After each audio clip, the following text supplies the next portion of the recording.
கிளாம்பாக்கம் பேருந்து நிலையத்தில் போக்குவரத்து நெரிசல் பிரச்சினை விரைவில் தீர்வு காணப்படும் என அமைச்சர் தாமு அன்பரசன் தெரிவித்துள்ளார்.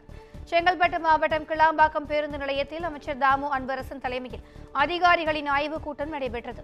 கூட்டத்திற்கு பின்னர் செய்தியாளர்களிடம் பேசிய அமைச்சர், வார இறுதி நாட்களில் கிளாம்பாக்கம் பேருந்து நிலையத்தில் ஏற்படும் போக்குவரத்து நெரிசலை கட்டுப்படுத்த ஆய்வுக்குழு அமைக்கப்பட்டுள்ளது என்றும் அந்த குழு 10 நாட்களுக்குள் அளிக்கும் அறிக்கையை கொண்டு போக்குவரத்து நெரிசலுக்கு தீர்வு காணப்படும் என்றார்.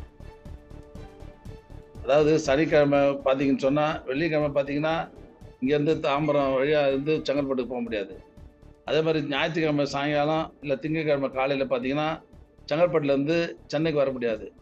ஆக இப்பேற்பட்ட பிரச்சனைகளிலிருந்து நிரந்தரமாக மக்கள் படுபடுகிற அந்த சிரமங்களை போக்கிட வேண்டும் என்பதற்காக இன்றைக்கு இந்த ஆய்வுக் கூட்டம் நடைபெற்றது.